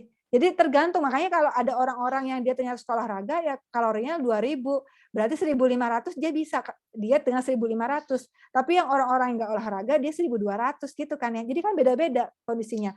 Belum kalau ada penyakit lain kan beda kalorinya. Belum kalau usianya beda, jenis kelaminnya beda, apa tingginya beda, beratnya beda, tentunya kalorinya juga akan beda. Jadi diet itu makanya nggak bisa sama, karena beda-beda. Kondisi ini pun beda, belum yang kondisi yang lain kan ya.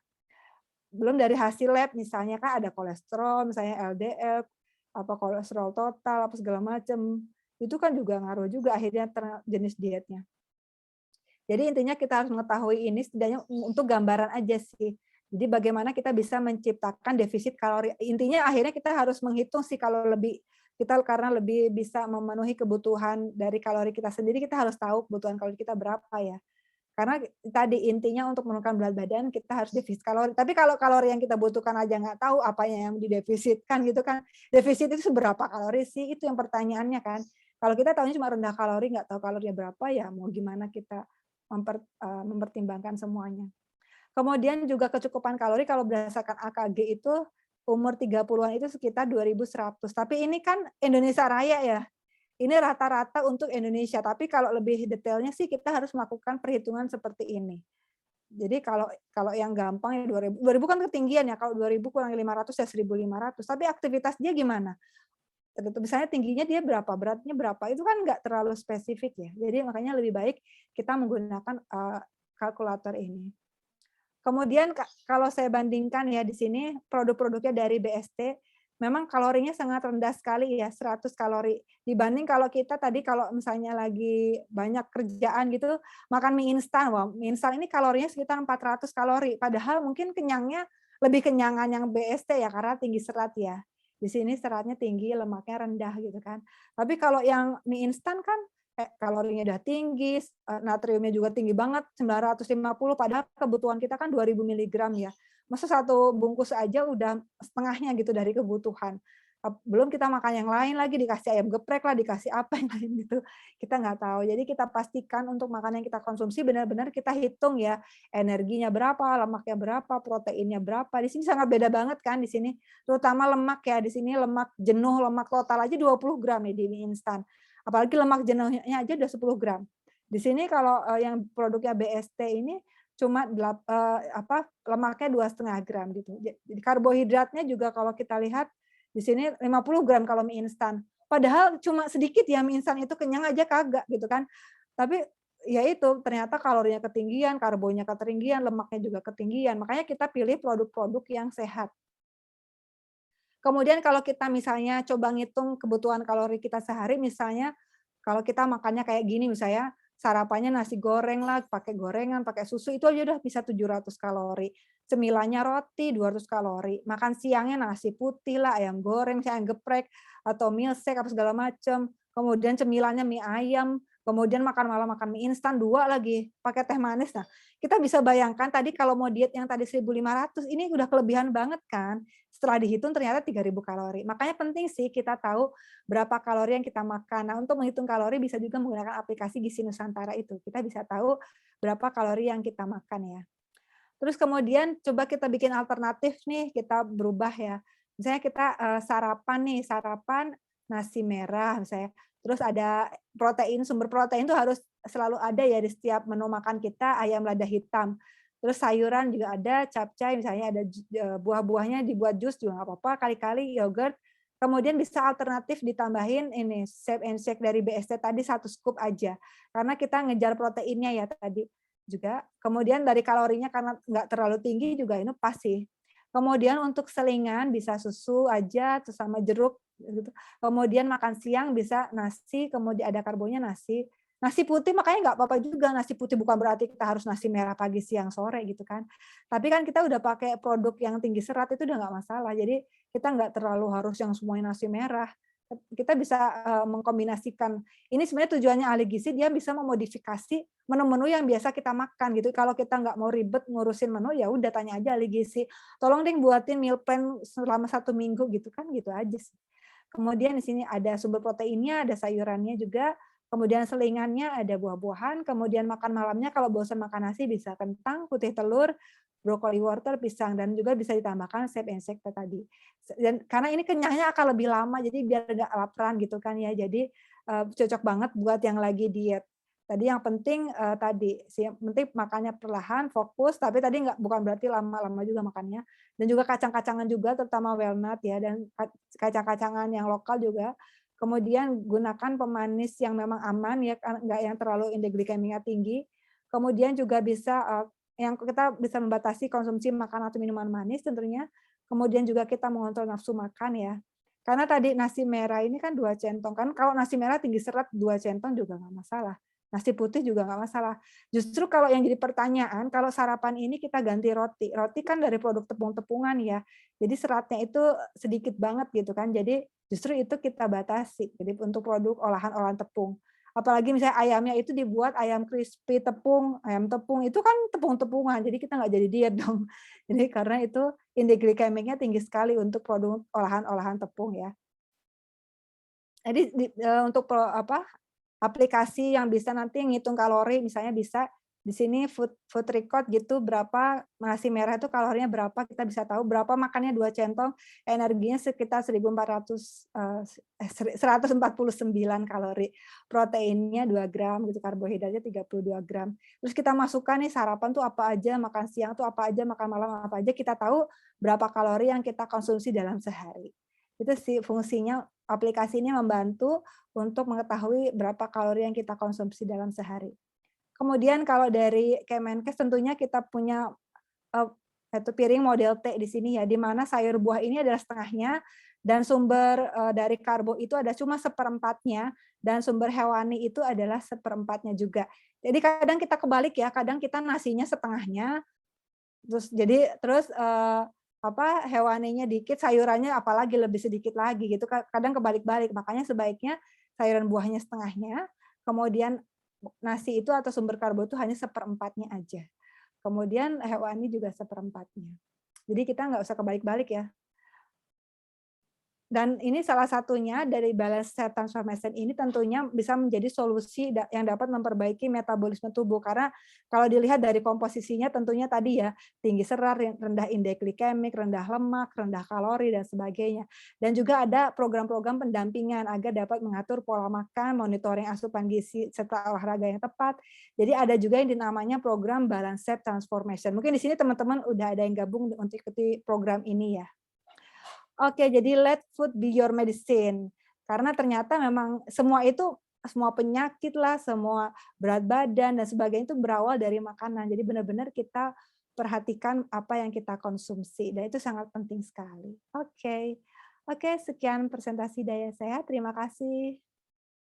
Saya kembalikan ke moderator. Oke, wow.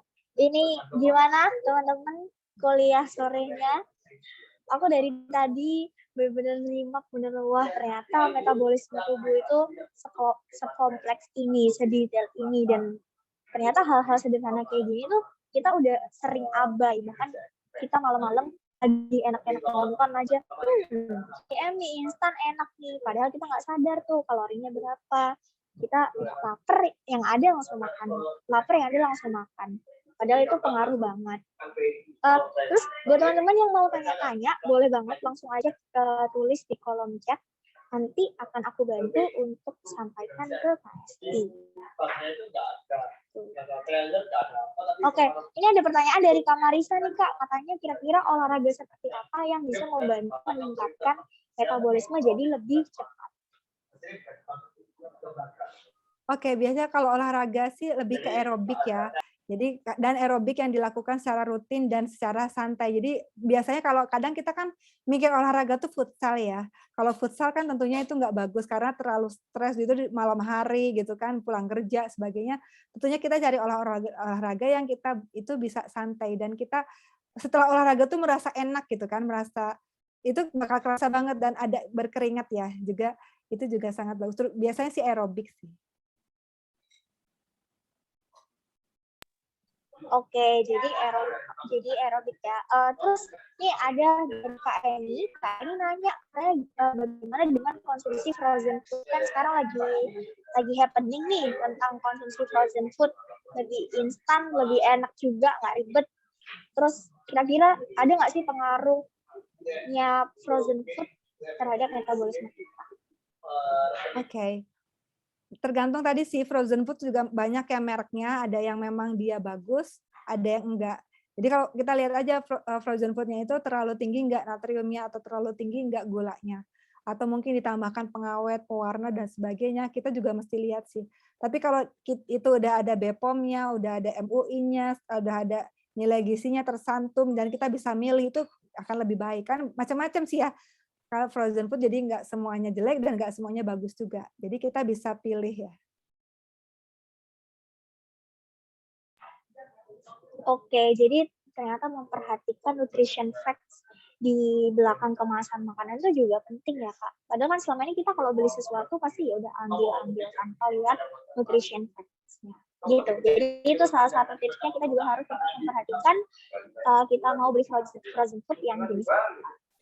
Oke, terus ada lagi nih yang nanya, katanya papa saya kebetulan ada gula darah dan agak obesitas. Apakah KSI ada saran bagaimana pola makan yang baik untuk menurunkan BB supaya orang yang kena gula darah ini?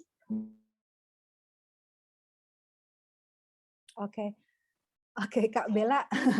Oke. Mungkin kalau yang tadi berarti kalau yang diabetes ada gangguan untuk hormon insulinnya ya.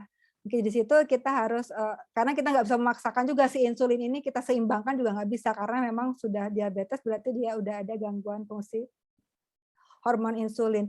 Jadi setidaknya kita tidak memperberat hormon insulin aja, setidaknya kita pilih ada sih diet khusus untuk diabetes itu intinya ya karbonya diperhatikan, lebih memilih karbohidrat yang kompleks ya. Jadi benar-benar mengurangi karbohidrat yang sederhana seperti gula, cake dan sebagainya. Kadang juga lucu waktu itu pernah ada yang bertanya, boleh nggak sih kalau konsumsi gulanya berapa 3 sendok tapi airnya banyak dibanyakin. Tapi yang pertanyaannya kan yang masuk berapa sendok kan ya. Jadi intinya itu sih. Jadi kita kan ada ya kebutuhan untuk yang normal kan sekitar berapa 4 sendok makan ya. Berarti kalau yang diabetes harus 2 sendok makan dong. Itu kan 1 hari ya, jadi nggak hanya misalnya maksudnya cuma sekali makan doang, tapi harus dalam sehari itu totalnya 2 sendok. Berarti makan-makan yang manis itu harus dikurangi ya. Jadi memang di situ sih tujuannya untuk karena kita harus pilih yang benar-benar gulanya dikit ya. Kemudian juga harus yang rendah indeks glikemik juga. Karena kalau tinggi indeks glikemik biasanya dari produk tepung-tepungan. Kadang yang orang diabetes itu dia nggak mau makan nasi nih katanya nanti gulanya tinggi gitu. Terus nasinya didinginin jangan panas gitu kan biasanya. Jadi memang ada pengaruhnya sih kalau dia makan nasi itu disimpan di Magicom dan secara terus-menerus. Makanya kalau kita jajan di luar itu kan biasanya kalau misalnya nasi Padang atau sejenisnya, itu makanan kan pasti di Magicom terus ya nasinya, dan itu akan berpengaruh ke indeks glikemik. Mungkin dari nasinya sendiri itu nggak apa-apa karena ada seratnya, tapi kalau dipanasin secara terus-menerus itu akan berpengaruh ke indeks glikemik. Sebenarnya itu nggak sangat, jadi nggak disarankan. Jadi mending kalau kita masak itu nasi, kalau udah mateng ya kita dinginin, nanti kalau mau makan baru diangetin lagi. Jadi tidak menerus-menerus kita panaskan. Itu sih banyak hal sih untuk terkait indeks glikemik, dan juga kita pastikan seratnya harus tinggi, jadi banyak mengkonsumsi serat ya, seperti buah-buahan. Tapi ada juga nih pasien itu boleh kok makan buah tuh bagus, dia makan semangka 1 buah besar gitu. Jadi terus udah itu langsung masuk rumah sakit lagi. Ya nggak gitu juga, buah-buahan bagus sih, tapi ya jumlahnya harus diperhatikan juga, karena makanya di situ kita ada bahan bakar penukar. Kalau ahli gizi nanti teman-teman bisa tanya ahli gizi, nanti dikasih bahan makanan penukar nanti misalnya kalau jeruk itu 1 butir itu 100 gram misalnya, itu bisa diganti dengan semangka 1 potong gitu, enggak 1 buah juga tadi kan ya. Dan itu sih, jadi memang jumlah jenis jadwal tadi sih, jumlahnya harus pas, itu sesuai dengan perhitungan kalori, terutama kalau diabetes tuh harus benar-benar sesuai dengan perhitungan kalori ya. Karena kalau lebih tadi terkait dengan kelebihan glukosa tadi sih. Tapi jangan terlalu rendah juga, kadang aduh benar-benar aku nggak mau makan yang manis-manis nanti gulanya naik gitu. Terus dia benar-benar terlalu rendah itu juga berbahaya. Tiba-tiba pusing, udah istirahat terus istirahat selamanya gitu. Jadi itu hati-hati. Jadi untuk pasien DM kalau dia udah merasa pusing, kita justru perlu sesuatu yang manis seperti permen karena takutnya hipoglikemi malah pingsan selamanya gitu. Jadi banyak hal yang harus diperhatikan sih untuk diabetes. Mendingan tanya langsung aja deh ke ahli gizinya ya daripada salah nanti. Karena maksudnya edukasinya tuh harus menyeluruh, jadi nggak setengah-setengah sih. Oke. Oke, baik. Thank you, Kak Esti. Terus nih ada satu pertanyaan dari anak kos. Katanya kan kalau kita lagi diet, kita harus tetap memperhatikan asupan protein kita. Nah, untuk anak kos lumayan susah nih untuk mencukupi asupan protein. Menurut Kak Esti, gimana sih supaya asupan protein anak kos ini bisa tetap tercukupi? Karena kan ada beberapa orang yang juga memilih untuk konsumsi whey protein. Itu kira-kira gimana, Kak Esti? Oke. Sebenarnya kalau protein itu kita bayangannya mahal ya. Sebenarnya protein tuh banyak yang murah. Di antaranya telur. Itu telur nggak mahal sih. Jadi telur itu berapa sih satunya? Sekarang harga telur berapa ya? Misalnya 2.000 bisa lah ya, atau 1.000 berapa gitu. Ya jadi itu termasuk yang sumber protein yang murah gitu kan. Atau mungkin kita bisa pilih putih telurnya aja kalau memang kita mau ngurangi. Tapi sebenarnya nggak apa-apa sih. Daripada kita kadang mengurangi telur, tapi kita mengkonsumsi cake yang telur kan banyak ya. Kalau bikin cake tuh telur sekali bikin 6 ya. Ya nggak sih? Jadi kadang kita kayak gitu. Jadi kita ngurangin telur beneran, kita konsumsi produk lain yang mengandung telur yang lebih banyak gitu. Jadi itu sih. Jadi mungkin dari anak-anak kos ya, kita sih telur lah, minimal telur lah. Sehari itu adalah konsumsi telur. Kemudian dari produk susu juga bisa, kalau lebih cepat buatnya gitu kan, produk susu. Kemudian juga banyak sih kacang-kacangan, dan tadi kacang-kacangan katanya di Indonesia banyak garam. Iya sih, tapi ada juga sih sekarang banyak sih di Shopee ya, jadi iklan ya. Banyak juga produk kacang-kacangan yang memang no garam ya, ada juga sih. Jadi tinggal kita aja sih bisa memilih makanan yang sehat. Oke, jadi banyak sih kalau untuk anak kos untuk sumber protein. Oke, jadi gitu nih untuk anak kos, tetap bisa memenuhi kebutuhan proteinnya yang dengan harga terjangkau. Oke, satu pertanyaan terakhir nih, mungkin dari tadi teman-teman juga penasaran nih tentang sebelum menuju ke sesi berikutnya, kita akan bahas tentang BSD. Ada satu pertanyaan terakhir dari Kak Marisa, katanya apakah di aplikasi Gizi Nusantara, kita bisa mencatat menu-menu makanan secara langsung. Mungkin Kak Esti bisa dijelasin ya, kita spill sedikit tentang si Gizi Nusantara. Oke. Aplikasi Gizi Nusantara sih intinya kita terus ini ya database-nya, karena database makanan Indonesia banyak banget. Jadi ada beberapa yang sudah masuk di database karena kita sumbernya dari TKPI ya, tabel komposisi ya pangan Indonesia. Jadi ada beberapa yang sudah ada beberapa yang enggak. Karena tadi apalagi belum makanan tradisionalnya tuh banyak banget. Itu database-nya harus terus diupdate. Tapi kalau kita memasukkan sendiri sih belum bisa. Jadi kita yang ada di aplikasi aja. Jadi mungkin kalau teman-teman punya referensi lain selain TKPI, terus bisa kita bisa akses ya, kita bisa tambahkan di aplikasi. Jadi biar teman-teman developer yang nambahin di aplikasi gitu.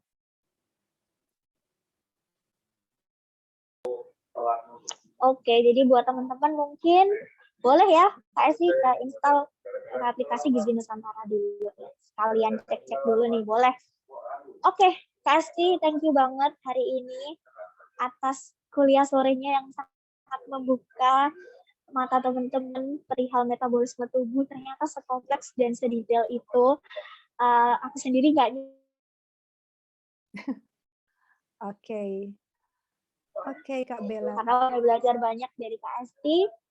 Thank you sudah meluangkan waktu buat kita. Nah, setelah ini kita akan ada sesi penjelasan dari tim BST yang akan jelasin BST itu apa sih. Nah, Kak Esti boleh stay di sini dulu juga bareng teman-teman yang lain. Sekali lagi kami ucapkan terima kasih. Semoga kita bisa berkolaborasi. Oke. Ya pastinya dong. Jadi Pasti, karena saya juga penasaran dengan produk-produk BST juga bagus-bagus ya. Jadi keren lah untuk BST. Oke. Iya. Terima kasih. Boleh disimak ya Kak Esti bentar lagi pemaparan dari tim BST. Oke, thank you Kak Esti. Oke, saatnya kita menyapa tim BST kita. Halo Kak Selin. Kak Selin ada di sini? Ada dong. Wow, sudah siap ya, nih. Gimana nih Kak Selin tadi sharing-sharing banget Kak Esti? Mantep banget. Benar-benar kayak dalam banget ya, sampai kita tahu bahwa betapa pentingnya hormon di dalam tubuh kita ini seperti apa, metabolisme dalam tubuh kita. Benar komplit banget sih materi dari Kak Esti. Keren Kak Esti, terima kasih ya buat materinya hari ini. Wow, luar biasa banget. Salam kenal Kak Selin. Salam kenal juga Kak Esti. Luar biasa, pasti berguna buat teman-teman peserta BST juga yang hadir di sore hari ini ya, sore menjelang malam nih ya. Dan juga buat teman-teman yang lainnya juga nih, keren banget. Oke, Kak Selin boleh dilanjutin nih. Dari tadi kan Kak Esti itu udah sempet bocor-bocorin tentang shape and six itu apa sih sebenarnya? Langsung aja sikat. Oke, siap. Terima kasih Bella. Oke, sekarang saya bakal nge-share nih ya tentang apa sih program BST ini sendiri. Tapi sebelum saya masuk ke penjelasan tentang program BST, saya pengen kenalan dulu. Saya Selin di sini. Saya pengen tanya sama teman-teman di sini. Teman-teman boleh menjawab juga di kolom chat. Teman-teman ini termasuk kira-kira tubuhnya seperti apa sih? Kita sekarang lihat di ini ya. Di gambar layar saya sudah terlihat ya. Sudah terlihat Bella? Udah aman. Oke, aman ya. Oke. Teman-teman yang ada hadir di sore hari ini nih, kira-kira teman-teman kalau dihadapkan pada gambar seperti ini, dan sekarang mengintrospeksikan diri kita sendiri, teman-teman ada di fase tubuh yang seperti apa? Jadi di sini tuh ada tabel gambar apa ya, persentase lemak dari wanita yang sebelah kiri dan yang sebelah kanan ini adalah laki-laki. Mungkin teman-teman boleh bilang, aku ada di berapa nih?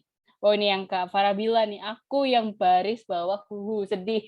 Oke, baris bawah nih ya. Yang teman-teman yang lain ada nggak nih? Mungkin di persentase lemaknya kira-kira berapa nih? Atau mungkin, oh tubuhku sepertinya di yang ini nih, gitu misalnya.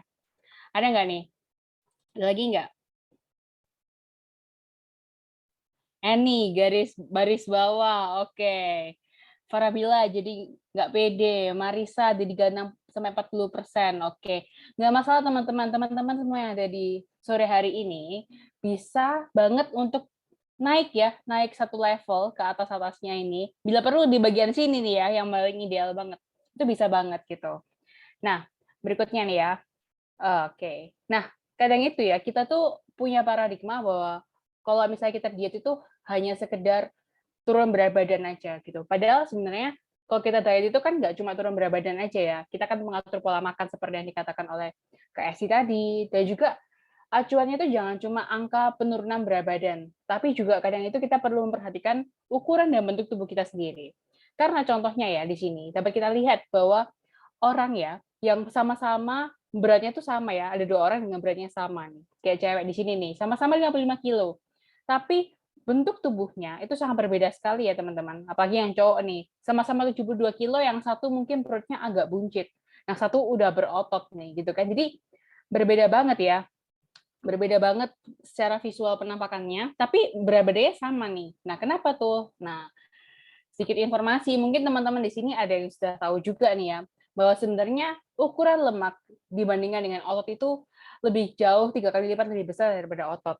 Jadi lemak ini ukurannya bisa dilihat ya, gede banget nih, 3 kalinya daripada si otot. Jadi jangan cuma berpikir sekedar weight loss aja.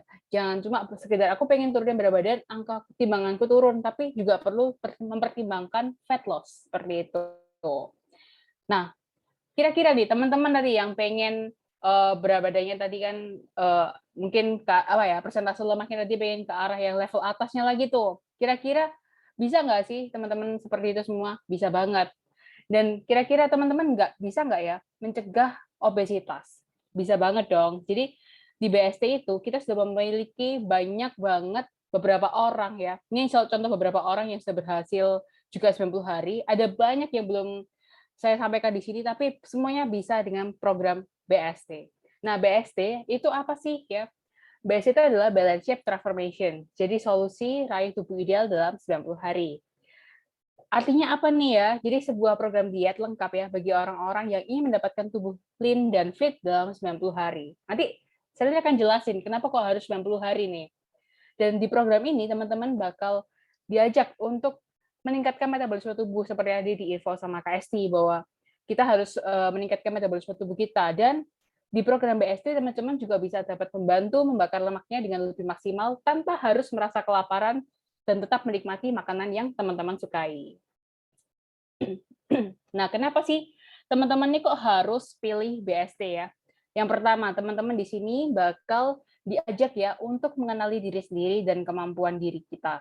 Jadi ibaratnya teman-teman itu punya apa ya, goals itu juga ditentukan dari diri teman-teman sendiri dan juga diarahkan oleh tim yang ada di dalam kita, tim Balance Shape Transformations gitu.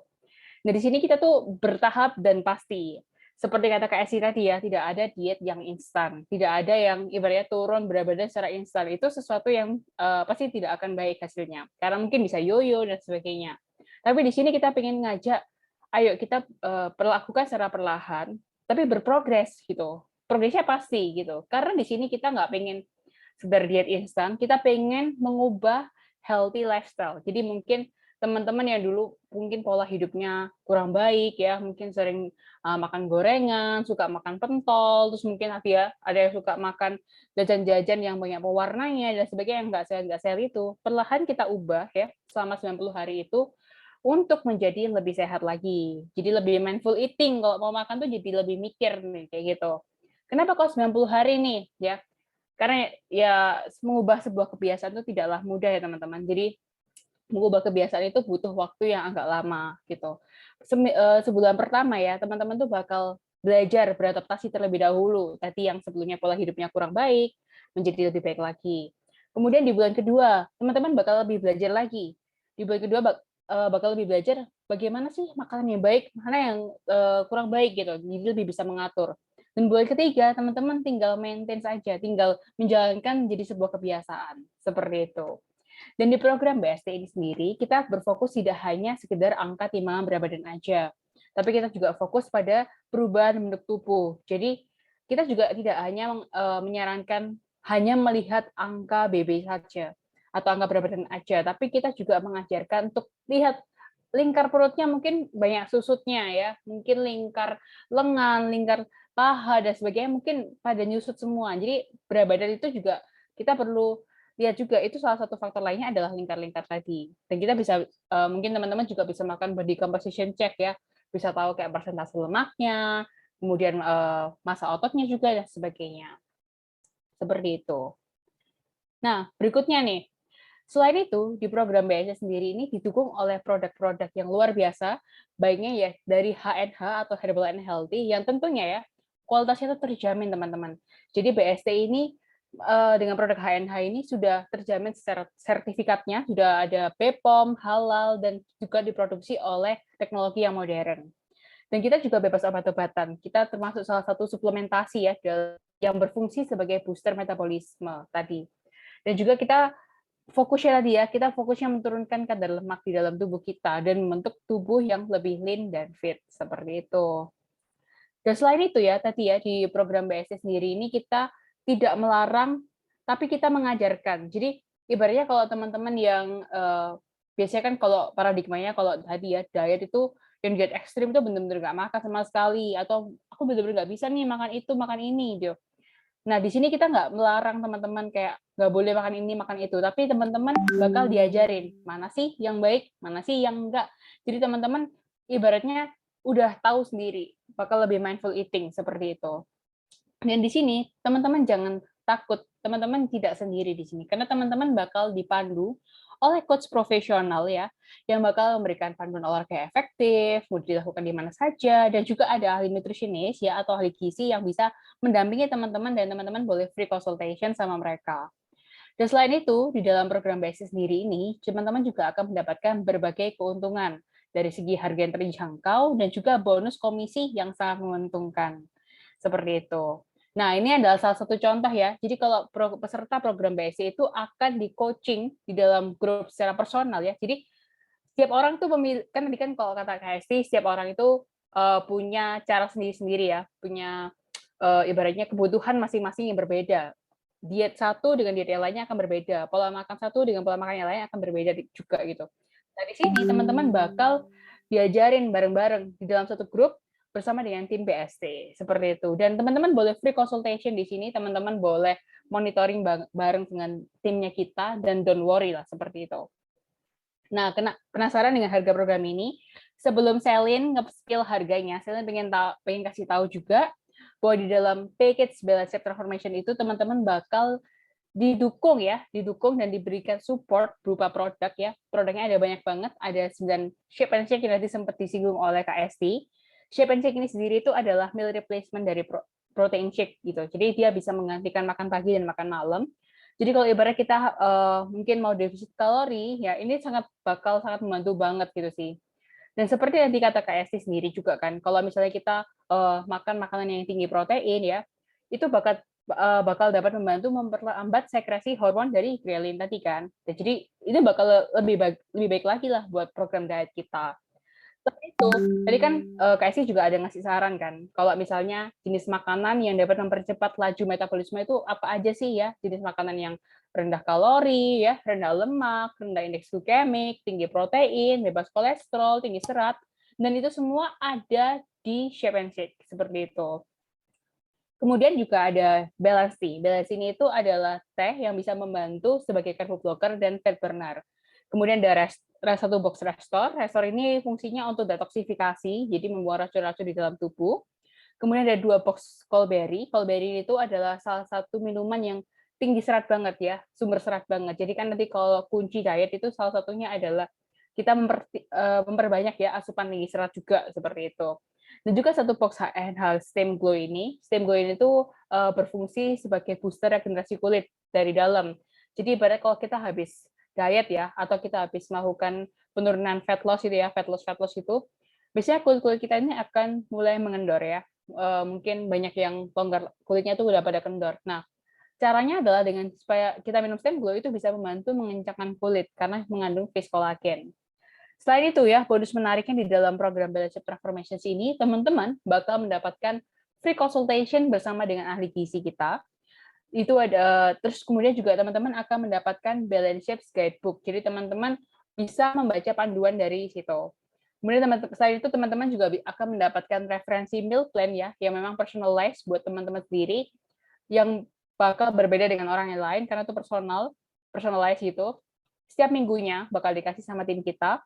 Kemudian teman-teman juga bisa mendapatkan Bake in Shape Workout Guide, karena kan tadi kan Kasih juga ada bilang, salah satu kunci sukses diet adalah 80% makanan, pola makan dan 20%-nya adalah olahraga. Kita support olahraga juga nih dengan memberikan panduan olahraga.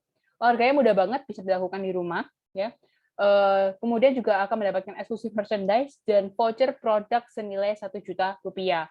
Terus yang menarik di sini kita juga memberikan money back garanti. Jadi kalau ibaratnya teman-teman tidak bisa mencapai targetnya ya, tidak bisa turun sesuai yang disarankan ya, tidak ada progres sama sekali, teman-teman bisa mendapatkan money back garanti.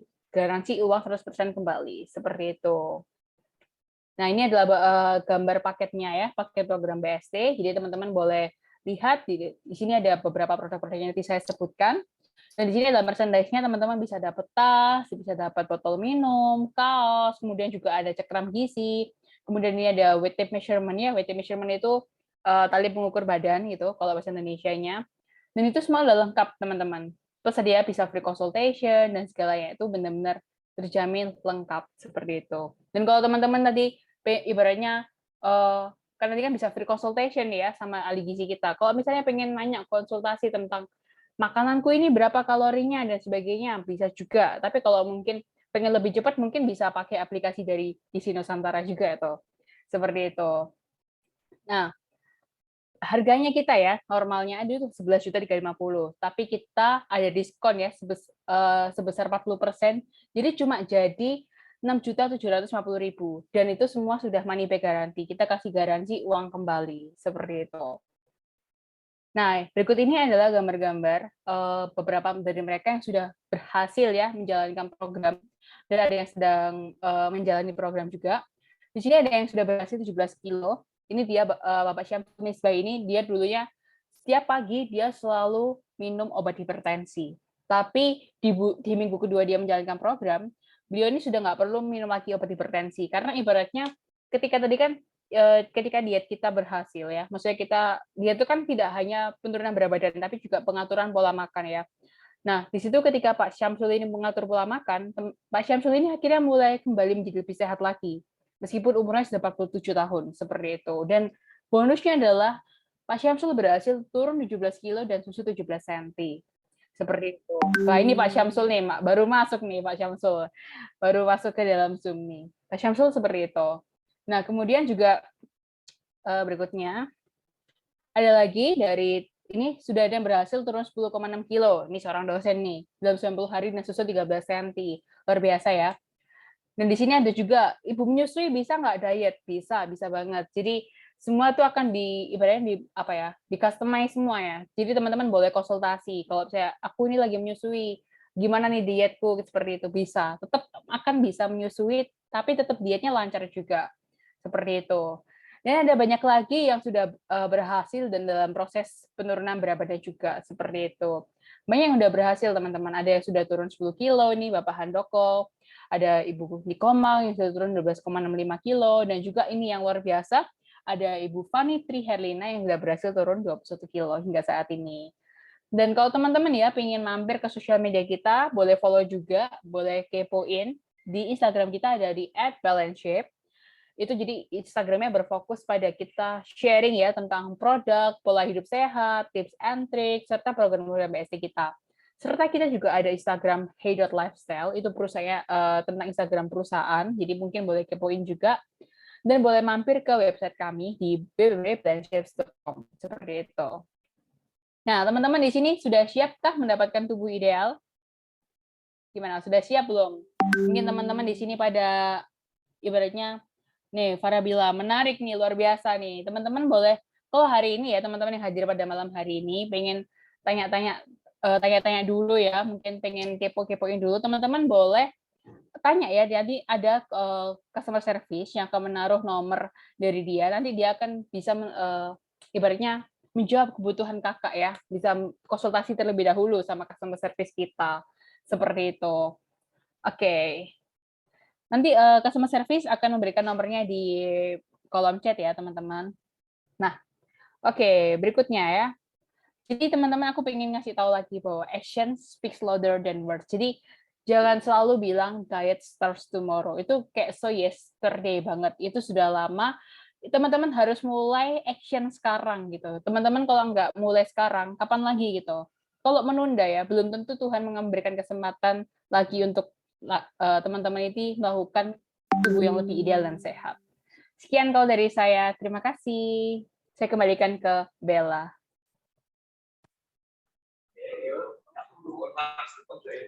Wow, siapa nih yang mau diet ya, Kak Selin ya? Banyak nih kayaknya teman-teman yang mau, langsung aja. Teman-teman cek di kolom chat, nanti akan ada customer service kita yang akan share nomor dari customer service dan BST. Oke, bagaimana kuliah sorenya hari ini? Menarik ya Kak Selin, apalagi udah dapat banyak materi dan ilmu banyak banget dari KST. Harapannya adalah semoga teman-teman bisa jadi aware tentang kesehatan, tentang metabolisme tubuh, tentang makan tuh nggak boleh sembarangan, dan tentang memperhatikan gimana yang ada di dalam tubuh kita tuh bekerja, kayak gitu. Oke, sekarang tanpa berlama-lama kita boleh foto bareng-bareng yuk. Boleh dong, yuk foto bareng yuk. Dinyalakan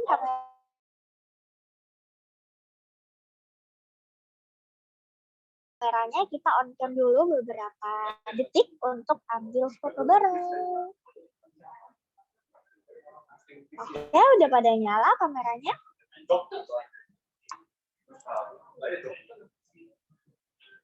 Oke, untuk kakak customer service mungkin ada yang bantu screenshot ya untuk kita foto virtual bareng-bareng.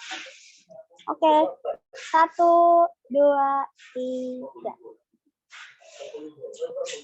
Oke, sekali lagi slide selanjutnya.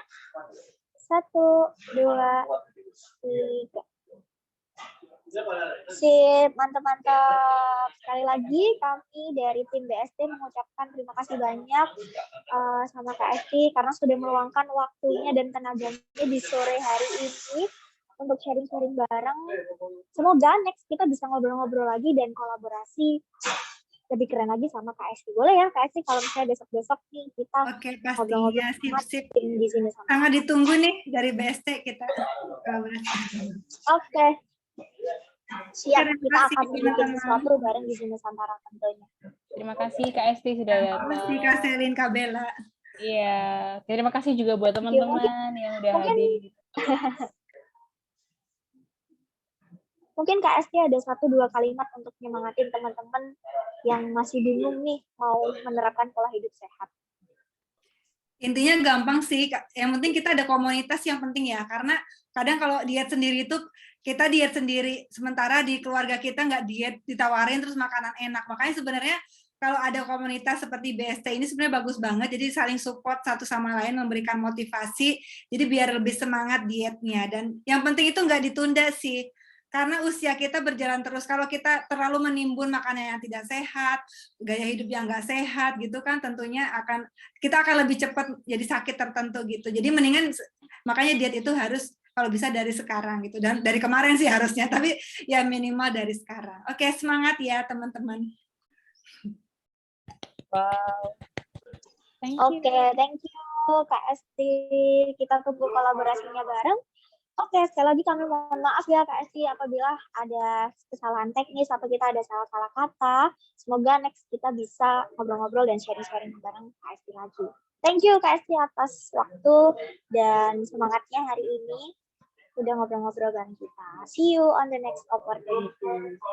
See you, bye-bye. Dan thank you juga buat teman-teman yang udah mau gabung webinar hari ini. Thank you antusiasnya ya. Kita akan ngobrol-ngobrol lagi besok-besok.